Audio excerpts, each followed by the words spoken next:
Dear viewers, আসসালামু আলাইকুম। Japanese ক্লাসের পক্ষ থেকে তোমাদের জানাই আন্তরিক শুভেচ্ছা এবং অভিনন্দন।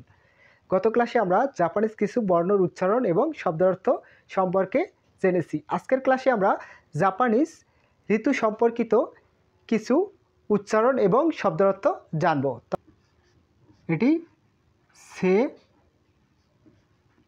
সেকাই সেকাই সেকাই সেকাই অর্থ পৃথিবী।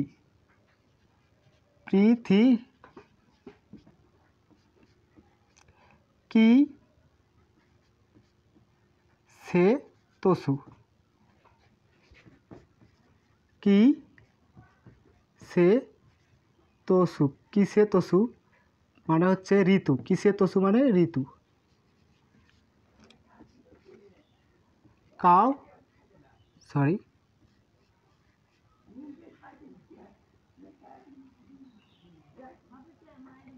কাওয়া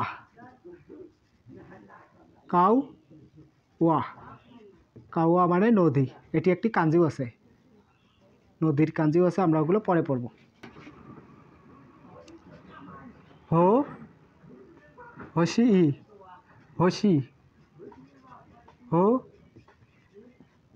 হোশি মানে চাই। হোশি মানে চাই। উর্মি মানে সাগর, সেই সাগর। উমি মানে সাগর, উমি মানে সাগর।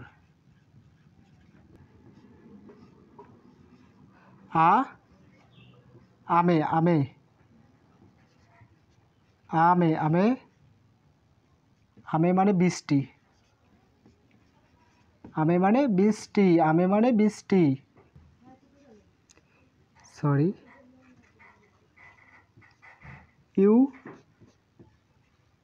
ইউকি ইউকি ইউকি মানে তুষার। ইউকি মানে তুষার। কুমনি কুমনি মানে মেঘলা। মেঘলা কুমনি মানে মেঘলা। আচ্ছা,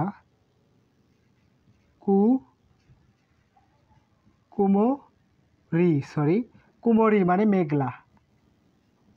মেঘলা মেঘলা মানে মেঘলা আকাশ। তারপর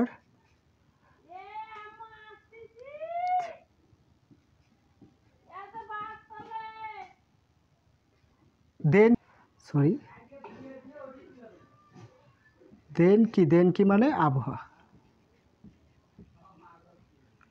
আরেকবার আমরা উচ্চারণটা করে দিচ্ছি। সেকাই সেকাই মানে পৃথিবী।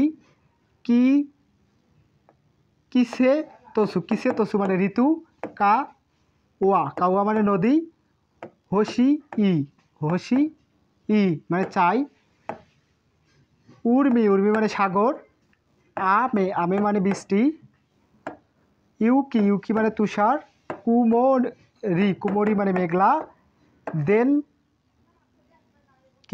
এটা হবে দেন কি হবে না, তেন কি মানে আবহাওয়া। তেন কি মানে আবহাওয়া।